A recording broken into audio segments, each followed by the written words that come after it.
наконец-то, после долгих, так сказать, уговоров, я уговорил, ну, хотя, кстати, согласился, Тамару дать нам интервью.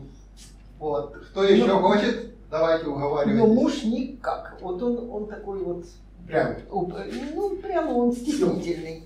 Вот. Ну, дочку уговорила. Вот, так что будет у вас сегодня две дамы крутые, расскажут вам, откуда они, чего они. Ну, а мы уже в Буэнос-Айресе, так что все знают, что мы в Буэнос-Айресе. Когда приехали, куда приехали, как устраивались. Потому что многие, кстати, смотрю на форуме, есть аргентинский форум в Фейсбуке, очень многие. Я приеду через месяц, я приеду через 3, я приеду со своими котами. Кто привезет еще одного моего кота. То есть у людей есть спрос сюда приехать и посмотреть. Но многие же еще с теми за бомбасами. Все, там грабят, там убивают, там нельзя с телефоном пойти по улицам. Знаешь, вот это все старое как-то крутится. Потому лучше всего услышать от людей, которые здесь живут. Ну, конечно, сейчас поменялось многое, понятное дело. Не так, как мы тогда приехали. Приехали мы в 98-м. В марте 98-го года. И я так поняла, что тогда существовала программа между Украиной и Аргентиной. Мы так и не поняли, вы, кстати, не знаю, узнавали или нет, что эта программа существовала 10 лет и вроде бы как по поводу Чернобыля. Что должны были давать подъемные, но никто эти подъемные никогда не видел.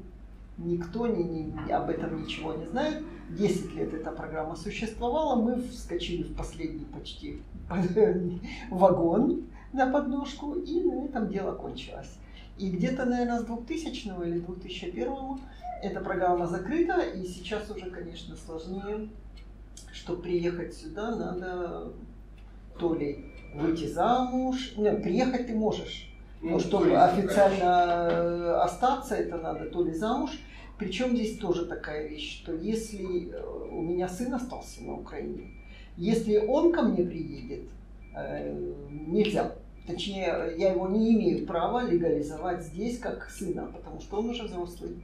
А вот если бы я была на Украине и сын здесь, как мать, он меня может легализовать. Потому что вот так вот странно, что значит как сына нельзя, а как мать можно. То есть воссоединения семьи как таковой нет. Ну что, приехали мы сюда с 2 детьми. На руках у нас было $4000. Когда нам ставили визу, сказали, чего вы туда едете? Вы рискуете с 2 детьми, с 4000. Ну, ладно, рискнули. Приехали. В аэропорту нас встретила женщина, не нас, а встречала как раз нашего... Нет, да, была такая армянка, но нас встречала нет. Она жила какое-то время, мы из Днепропетровска, она какое-то время жила в Днепропетровске, потом в Одессе жила, у нее так сестра в Днепропетровске осталась. И вот она нас встретила не нас, а мы уже как прицепом. Как раз с нами из Днепропетровска вылетала тоже одна семья, муж, жена и сын. И мы познакомились, и как вот мир тесен, случайно так получилось, что моя мама и его мама когда-то по работе где-то сталкивались. Вот как мир тесен, и поэтому мы так уже познакомились. Ну и так как приехали сюда, поехали в отель, нас отвезли в отель. Поэтому, конечно, в этом плане проще. А так приезжать в страну, где не знаешь языка, не знаешь ничего, и куда идти, как идти, конечно, так страшно. В аэропорту вышел, посмотрел поле, думаю, это Буэнос-Айрес, я не знал, что он за городом. Вот. Вечером понял, ну, думаю, прилетел, вот это круто. Ну, нас когда везли, я так смотрела, домишки, так все вроде как понравилось. Ну, первое впечатление, конечно, это был 98-й год. Все равно чувствовалось, когда едешь вот немножко в провинцию за город, выезжаешь на трене, на поезде, на электричке, чувствовалось, что все-таки упадок какой-то есть. Видно были здания, вот видно было, они как заброшенные, это бывшие фабрики. Видно было, что немножко уже оно все пошло вниз. Но все равно мы этого не чувствовали. Люди были веселые, довольные все. Мы когда заходили в магазин, что-то покупать. Естественно, пока работы не было, и мы так смотрели, боже, это стоит $1. $1, вот это вот. Нет, мы не можем такое купить. Вот. Но люди, ну понятно, мы же приехали еще только оттуда, все это нам казалось очень дорого. Все было забито, все полки до конца разными товарами. Люди грузили огромные, как они, такие сетки, тележки грузили, загружали. Я не знаю, насколько, наверное, раз в неделю, раз в месяц ездили. Вот. Ну, когда мы на все это смотрели, люди смеялись, все это грузили, очередь огромная. И я говорила мужу, мне кажется, здесь такое впечатление, что мы на праздник приехали, только он не на нашей улице. Ну, ничего, может быть, мы когда-то доживем до лучшего. Вот. Ну и, конечно, отвезли в отель. Отель «Фамильяр». Понятное дело, имея такую... Половина у нас денег сразу же ушло на переводчика и на документы.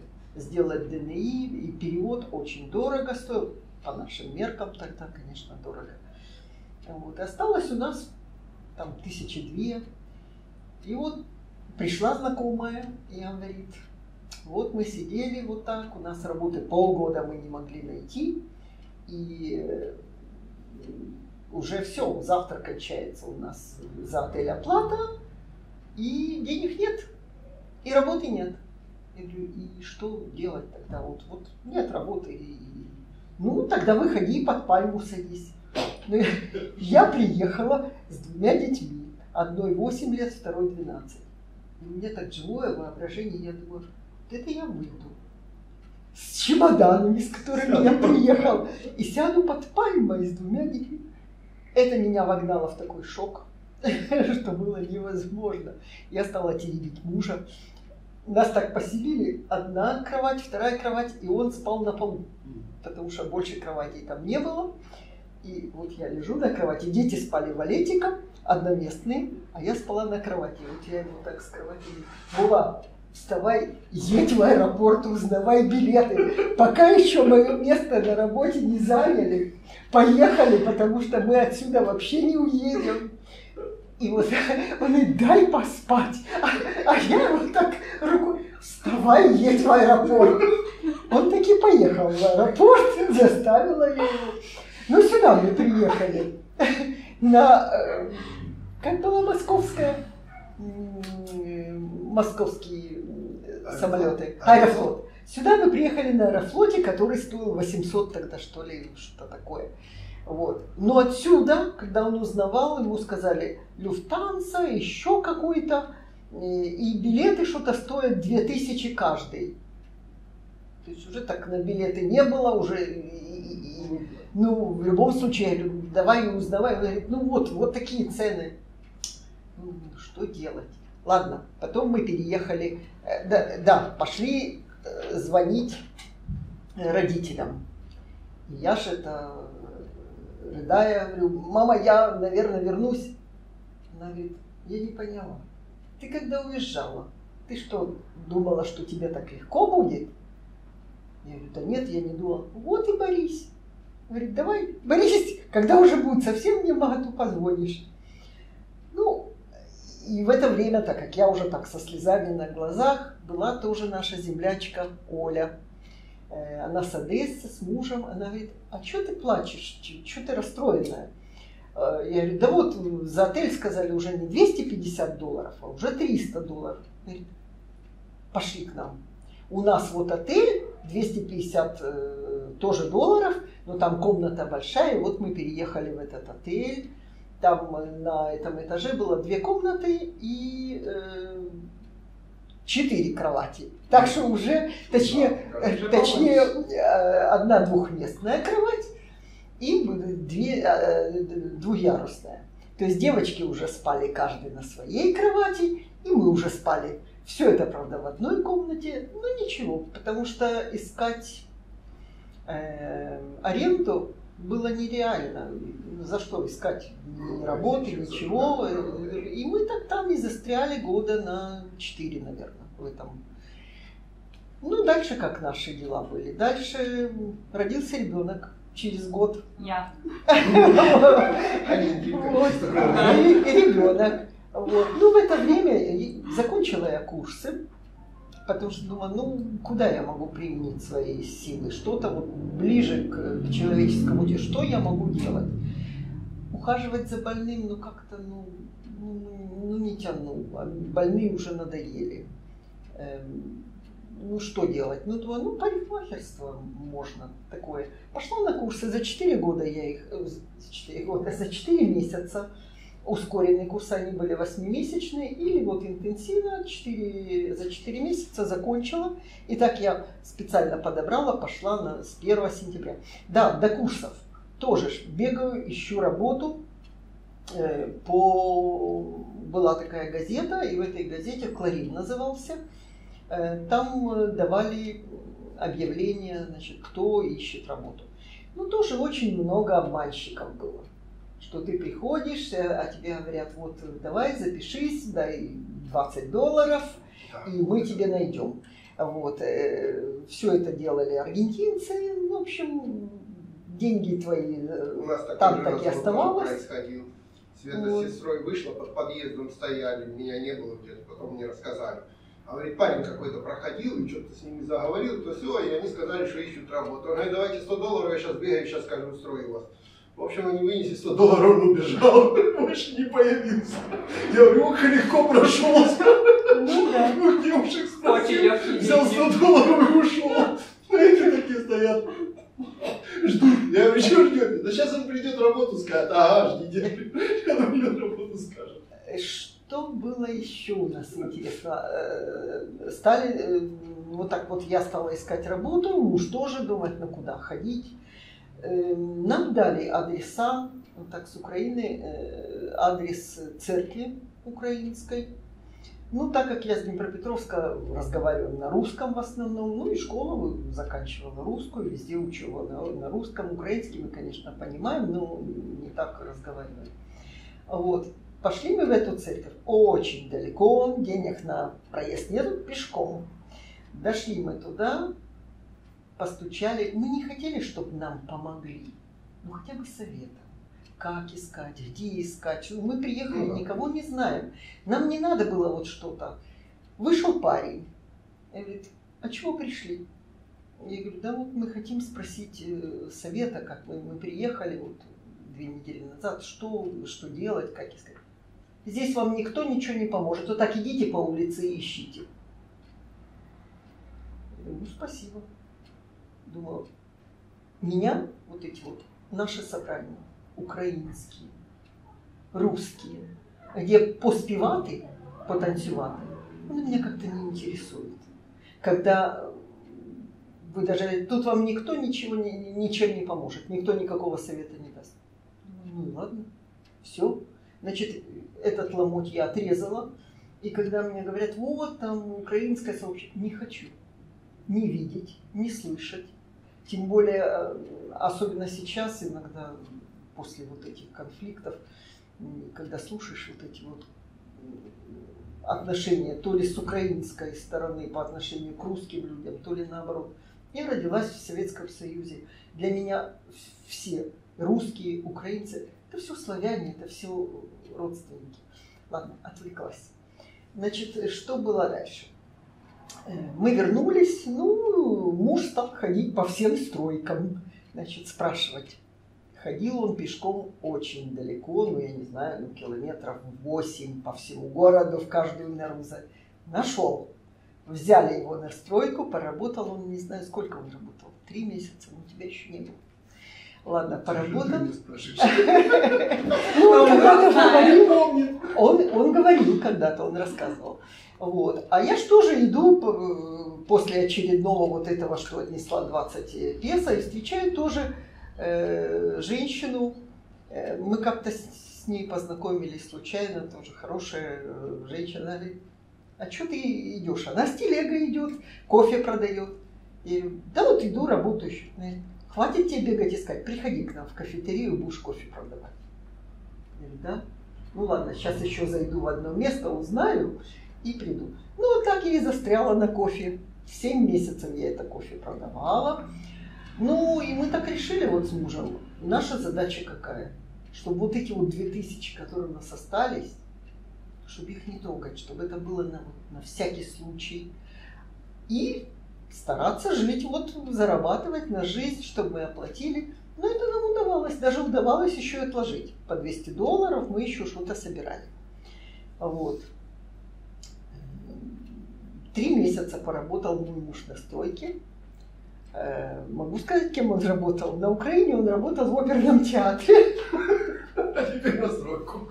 Это тоже могут сказать, что неудачник. Но когда вот он даже сейчас заходил на страницу оперного театра, там уже никого не осталось из их. Он пел в хоре, закончил музыкальное училище, пел в хоре. Ему очень нравилось. Но в последние годы, вот в 98-м, уже видно было, что все это в упадок, уже все это валится, уже больше сдавали этот оперный театр под концерты, приезжали какие-то вот звезды, все это пошло на нет. Зарплату им давали, по-моему, половину, 50% зарплаты давали. В общем, это не хватало ни на что. И в конце концов мы так решили, хорошо, а дальше что? Ну вот дети подрастут, а будущее у детей? Вот так стоять на рынке, продавать в холоде, почки оставить там на холоде, на рынке. Думаю, что я могу дать детям? Это было, в общем-то, точкой, из-за чего мы решили уехать оттуда. Вот. Ну, пошла я на кофе, значит, на 7 месяцев застряла. Это было буквально, вот мы приехали 30 марта, в апреле, где-то с 15 апреля я уже работала на кофе и до декабря. Потому что с 1 сентября я, как наши все студенты, как школьники, пошла на учебу. Я выбрала эту дату, 1 сентября, и пошла учиться на эти курсы. Курсы закончила, ну так вроде руки оттуда выросли, откуда надо, потому что там, когда я училась, вот дали крутить эти рулики, бигудишки. А вы что, где-то уже учились? Ну, руки оттуда, откуда надо, поэтому все, что не возьмешь, все делается. Ну, закончила, и потом я находила работу довольно легко.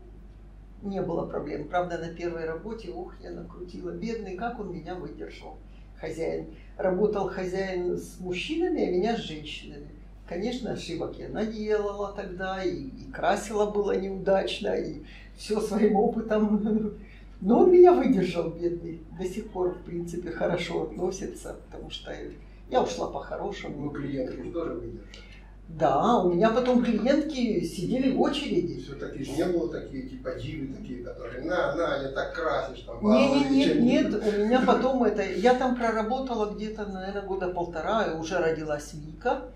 И через месяц он мне позвонил, говорит, ты не можешь вернуться там на полдня, на субботу. А он мне задолжал немножко, я тебе буду возвращать каждый день и возвращать долг. И я еще задержалась у него тоже. И были у меня клиенты, которые приходили, и получается, я женщинами занимаюсь, он мужчинами. Вот они приходят на прически, делают прически. Я так поворачиваюсь, у меня там сидит человек 5 ждет.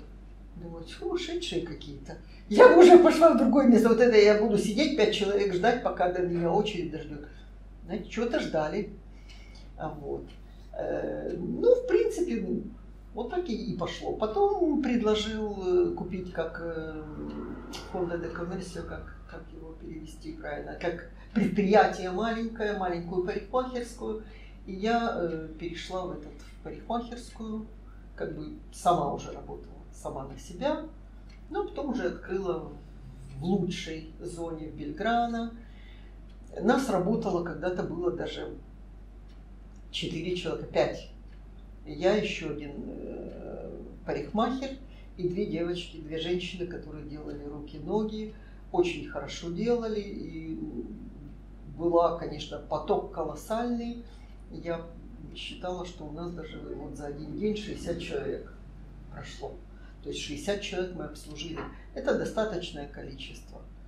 Вот. Но сейчас, конечно, уже и возраст подходит, и тут есть свои детали, что когда ты берешь на работу кого-то, ты должен брать по-белому. По-белому это такие большие налоги, что нет смысла. Если ты берешь по-человечески, по-нормальному, то то, что он тебе приносит, тоже ты и отдаешь. Поэтому нет смысла, только головную боль, и все равно они тебе сделают предъявление в суд. Вот. Поэтому сейчас работаю одна, спокойная, ну, хватает, в общем-то, кушаем. Да, по поводу квартиры. Как раз когда я открыла, мы ж подсобирали, и было, в общем-то, ну, допустим, 17 тысяч. Я все усиленно, мне так хотелось единицы, у меня мечта была вот моих детей, вот, чтобы было свое жилье, чтобы все-таки было где жить, чтобы не прыгать по этим арендам. И в то время тогда это было так, нашла уже в газете тоже, что продается квартира 44 тысячи, чего сейчас таких цен нету. Это было в 2005 году. 44 тысячи, половина наличкой, половина в квотах. В рассрочку. Но я им позвонила, говорю, я хочу посмотреть. Ну, давай. Они мне показали, я пошла со старшей, которой сейчас 36. Вот. Я говорю, как тебе нравится? Она говорит, ну, нормально. Вот мы сейчас там и живем, в принципе. У меня было 17. И я говорю, у меня 17 есть. Ну, неважно, они мне оплатили оформление у нотариуса, они мне оплатили все остальное и разбили остальную мою плату на 40 квот по 500 или по 700, я уже не помню. По 700. Очень хороший вариант. По 700. Да. И сейчас такого не найдешь, да. Поэтому я говорю, что мы вовремя успели. Да, 17 я уплатила, а 28 оставалось. Поэтому до 45. Вот, по 700 долларов в месяц я им отдавала. Конечно, переживала. Вдруг доллар подскочит, и я не смогу. Поэтому я старалась даже раньше. Им не важно было. Срок стоял раз в месяц. Но если у меня получалось раньше, то я выплатила, в общем-то, эту квартиру не за 40 месяцев, я ее выплатила, наверное, месяцев за 30. То есть старалась побыстрее, да, чтобы не изменилось, чтобы все это. И как только я отдала последнюю квоту, сразу же оформили вот это поднятие ипотека, у нас же тоже по-русски, да? Ипотека называется. Вот, закрыли эту ипотечный кредит. И все. И вот сейчас мы там и живем. Чему я несказанно рада, потому что это при теперешнем состоянии. Вот. Ну, про детей. Мы их сразу отправили в школу. Дети ничего не знали. Слов, они там, я им несколько слов сказала. Пошли они в самую обыкновенную школу. Их, конечно, все окружили. Стали рассматривать, что-то им говорят, они стояли и смотрели, ничего не могли понять, что им говорят. Ну, это 1 месяц. Потом они все понимали, и, в общем-то, обе были с этим Бандерадом, как, в общем, лучшие ученики были. Вот. Потом учились в школе в обычной, не в частной, ничего. Выбрали, старшая выбрала секундарию. Секундария это как у нас, как техникум. Здесь такое разделение. Сначала примария 7 лет, а потом идет секундария 5 лет. И потом уже куда хочешь. В отличие от нашего, что у нас 11 лет. Выбрали они меркантиль, что такое-то типа бухгалтерская, типа вот... Да, в секундарии там уже немножко есть уклон на профессию. Да, уклон. Этот уклон был... Можно выбрать уже в секундарии с какой-то такой профессией, типа как после ПТУ, что ли, нашей. Да, ты да. Уже выходил. Есть технические, да. Есть... Вот более гуманитарные, более эти самые, да. бухгалтерские. Ну, они выбрали вот такой вот бухгалтерский. Ну, потом старшая записалась, пошла учиться в УБУ, Проучилась она. Ну, да, это университет Буэнос-Айреса. Да, университет Буэнос-Айреса, он считается достаточно престижным. И в Аргентине он самый престижный. В Аргентине, да, он самый престижный, но он даже и он абсолютно бесплатный. Единственное, что, конечно, учиться надо. Надо покупать, конечно, книги, надо, вот это уже расскажет ребенок. Не закончила она, потому что она уехала жить в Германию. Вышла замуж за немца и уехала в Германию. И там она работает в Люфтганзе. Ну, сейчас с ребенком сидит, поэтому сейчас пока не работает. Другая дочка, которой было 8, закончила тоже ту же секундарию, что и старшая, поступила тоже в УБУ на психолога. Здесь, кстати, психологи очень, эта специальность развита. Тут говорят, психологов... Кто не психолог, тот адвокат. Тот адвокат. Ну и закончила она курсы, закончила университет. Я сама думала, что психологи, что там учиться? Что там учиться? Но когда я посмотрела, я, в принципе, могу показать вот эту стопку, которую дают вот такие 3 стопы огромных, это на 3 месяца. Все меленьким почерком. И обучение где-то рассчитано на 6 лет больше, чуть больше. Вот она 6 лет отучилась. Ну, ребенок родился здесь. Родовспоможение здесь нормальное. Рожать здесь можно. Да, кстати, сейчас в данный момент даже такое немножко есть, как бы, то ли турист, то ли это, в общем, едут сюда рожать русскоязычные для того, чтобы дети стали аргентинцами, просто туристическую вот эту поездку 3 месяца в Италию, приезжают, рожают, дети становятся аргентинцами, они получают постоянку и на всякий возвращаются, но на всякий случай они уже знают, что у них здесь есть постоянка, дети аргентинцы, и потом кто-то уже приезжает, присматривается, чтобы сюда переехать, кто-то просто имеет как запасной вариант. Ну, с постоянкой мы тоже пошли, нам через 3 года давали. Но мы пошли, вот как родилась Настя Вика, и нам сказали, что обязательно мы должны предоставить, где мы работаем, что рождение ребенка мало, что обязательно должны предоставить, за что мы живем. Вот, поэтому я не знаю, это вопрос поменялся. Ну да, но это же было, когда она родилась, и у нас еще было ДНИ временное. Ну, да. Я говорю, а зачем мы это делали? То есть и нам все равно, нас год заставили ждать. Я говорю, зачем это надо, когда другие ничего не платили, и мы платили за это. Другие ничего не платили, через 3 года им поставили. Мы просто, как говорят, оформили одну монотрибуту. Ну да, то есть тебе показывали, что мы монотрибутисты. Да, ну правильно, но ты должен будешь открыть монотрибуту. Да. Монотрибута — это твое право на работу, это как, что ты работаешь сам на себя. Да, вот, потому что без этого... платишь налоги, так сказать, да. И с этого живешь. Ну да. А там уже зарабатываешь ты или нет, твои проблемы. Это не важно, платить все равно. Да. Ну, что еще? В принципе, отношение было нормально, все нормально. Здесь очень развито кесарево.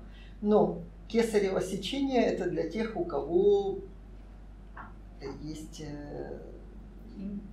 Нет, кто платит... Как оно? Образ социальный. Ну, да.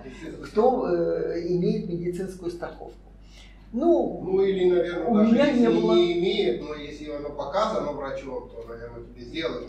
Не знаю, у меня страховки не было. Вот, поэтому пришла я уже в больницу, они говорят, вот когда будет каждые 5 минут схватки, 4-й ребенок. Когда каждые 5 минут, думаю, так и по дороге родить можно, где-то там. Тогда приедете. Ну ладно. Вернулись уже, когда уже начались схватки каждые 5 минут. А я же видела, что она у меня поперек вот так стояла. Ну, смотрит врач. Говорит, да, все нормально. Я говорю, вы уверены, что голова внизу? Потому что она полчаса назад вот так поперек стояла. Я говорю, ну, сейчас посмотрим. И, значит, они стали стимулировать, чтобы быстрее там все перекрыли, повезли быстро на экографию. И со мной идет медсестра, говорит, все нормально, попа внизу, все нормально.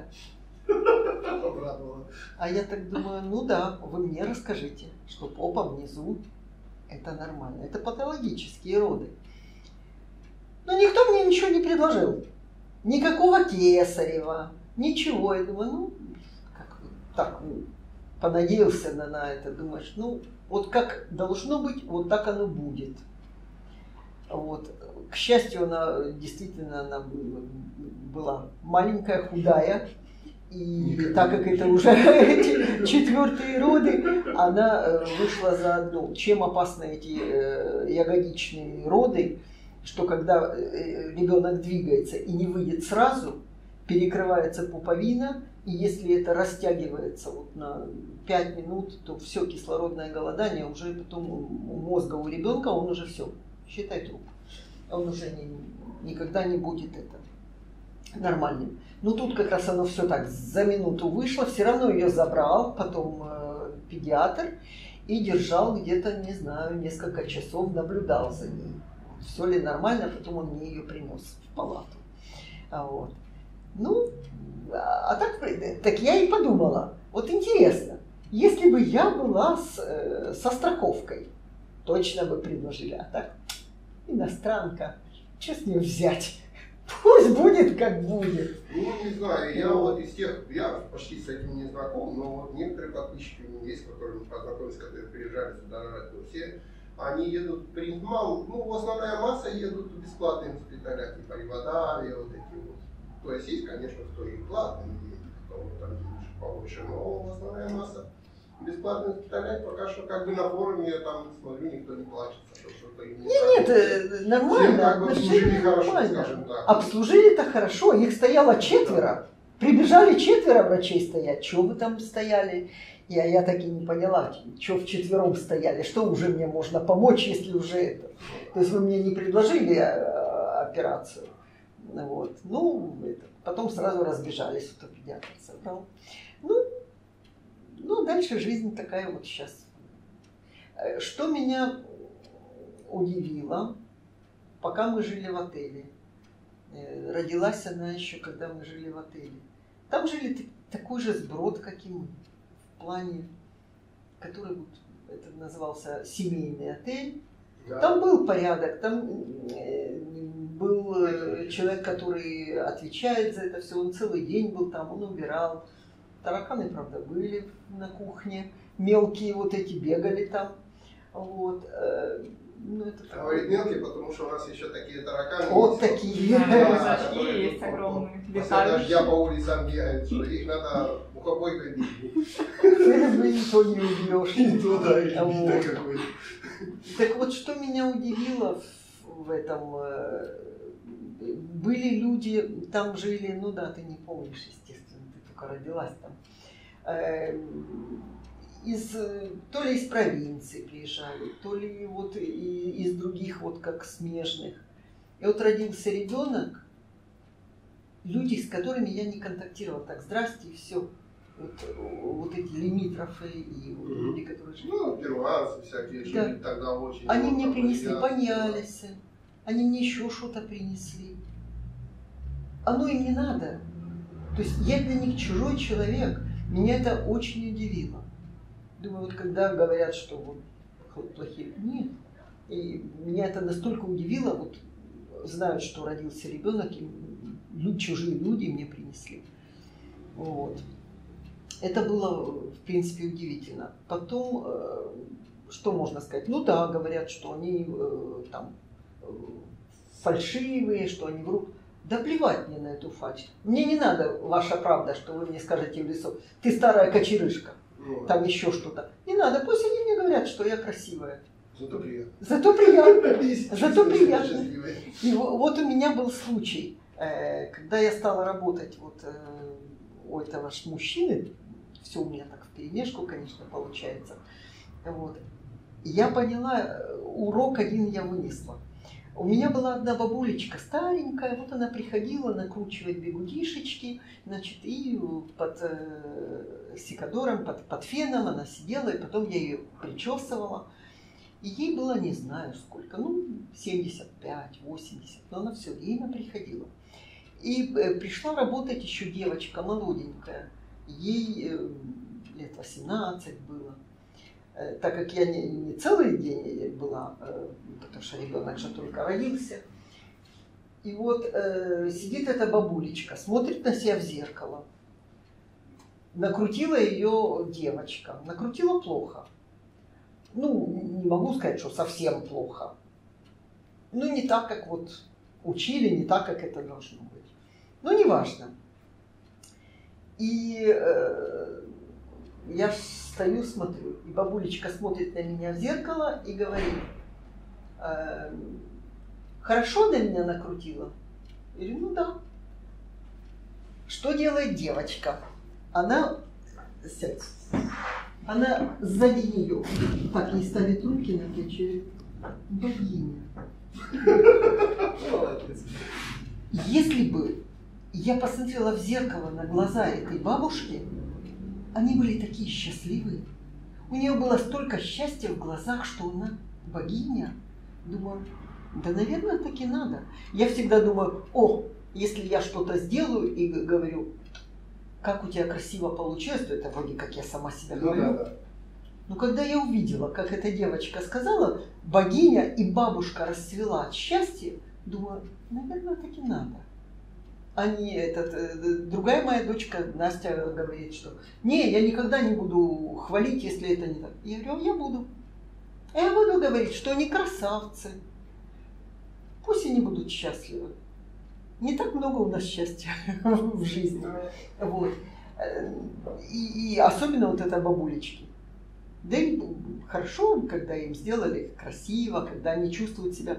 И, кстати, сейчас в парикмахерскую в основном приходят вот люди, у которых есть культура причесываться, краситься. Потому что новое поколение, оно все меньше и меньше. Гульку закрутили, все, на этом дело кончилось. Джинсы немножко порвали. А вот бабулечки, они себя приводят в порядок. Они так, жизнь размеренная. Сейчас, конечно, меньше работы, инфляция, это везде так. Честно говоря, если смотреть по новостям, что творится в Европе, что творится везде, я думаю, нет, я лучше буду в моей Аргентине. Когда мы только приехали сюда, было это ощущение свободы какой-то. Хотя 2 года назад, после того, как начался карантин, такое было ощущение, что всю твою свободу растоптали, раздавили. Хотим, мы тебя не пустим на работу, хотим, пустим. Посмотрим, что будет дальше. Теперь остался ребенок у меня. Рассказать, как твое. Скажи нам немножко про молодежь. Здесь. Там же тоже молодежь есть. Ты, конечно, не можешь сразу, потому что ты там не жила и не знаешь. Но ты нам об этом расскажи, что здесь. Как ходите ли вы на танцы, общаетесь. Сегодня спрашивают, я онлайн вел, спрашивают, говорит: а где здесь дети гуляют, если здесь такие дома, что, под двора нету. Как строение. Знаешь, я говорю, где в парках гуляют, на дискотеках гуляют, в ресторанах гуляют, в клубах гуляют. Где дети гуляют? Да, тут дети в парках ходят, тут действительно нет дворов, но есть парки практически, не знаю, каждые 20 кварталов есть, наверное, тут парк. И они обычно чистые, красивые. Раньше было гораздо больше зелени там, сейчас больше цемента, но все же. В школе какие училась? В школе я училась тоже бесплатно, что государственная и в примарии, и в секундарии. Я не могу сказать, что там была супер-пупер школа, но тоже это была не самая худшая школа. Была нормальная, обычная средняя школа. Тут очень сильно различаются уровни этих школ. Много жалуются, что выходят в секундарии, это как средняя школа, это как средняя школа, и не умеют читать, они не умеют как бы они читают и не понимают, что они читают. И потом же после этой средней школы идет университет. Ну, университет или терциарий, какие-то курсы, которые можно сделать вот за 2-3 года.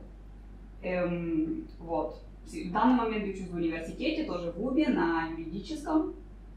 И он бесплатный, совершенно бесплатный. Да, там надо, конечно, покупать книги, но тоже тебе дают какую-то помощь государственную, если она нужна, и если это как бы сделать весь этот трамите. Ну, если, в общем, оформить документы. Да, оформить эти документы и доказать, что как бы ты нуждаешься, не на что ездить, не на что там, что-то покупать книги и так далее. И тебе помогают финансово. Вот. Там нет вступительных экзаменов вот в этой ЮБе. Единственное, что там есть, это то, что называется цикл коммун. Это как базовый цикл, как бы, да, на все карьеры, чтобы войти в этот университет. Типа наше подготовительное отделение при институте. Да, там из которых 2 предмета. Два предмета одинаковые для всех, да. И остальные предметы для каждой специальности разные. Да, как бы для каждой карьеры. У нас карьера это вот как бы то, что специальность. В то время, когда мы учимся, 6-7 лет обычно. Вот. Этот базовый курс ты можешь сделать за год или за 3 года, то есть давая по 2 предмета в год, или быстренько сдать 3 в полгода, еще 3 в следующие полгода, и все. Также можно начать делать эти предметы еще в средней школе, но тогда уже как бы, человек это делает сам, без учителей, просто ему дают программу, он сам покупает себе как бы, библиографию, и все, и учится сам. Вот. И для меня это огромное достоинство, как бы, то, что нету экзамена вот эти курсы, опять же, потому что, как я сказала, очень разные уровни этих средних школ. Есть очень хорошие, но есть также очень плохие. А это позволяет все-таки всех как бы, поступать всех одинаково. Ну, дальше все, кто хочет учиться, кто учится. А дальше, если ты учишься, сдаешь, ты сдаешь. Не учишься, не сдаешь. У нас когда-то тут ничего никто не знает. Такая пословица была, знаешь, говорят, в Советском Союзе, когда еще жили, да, говорят, высшее образование дают всем, не все его берут.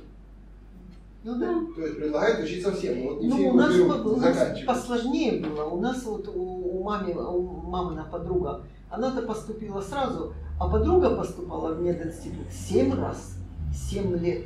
То есть это потерянные годы. Да. Она все равно поступила, она все равно закончила.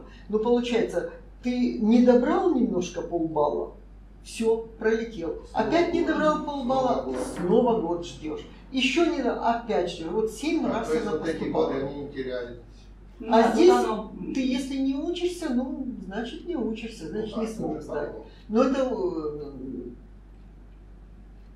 ну, есть люди, которые не сдают. Слушай, тут многие вот еще говорят, что можно приехать иностранцу и поступить и здесь, и поучиться, и таким образом как бы пожить эти годы, чтобы получить потом какой-то ДНИ там. А многие такое. Есть у вас там? Я не знаю насчет ДНИ, но насчет иностранцев это действительно так, особенно вот в ВУБе, так как тут все бесплатно, тут и медицина бесплатная.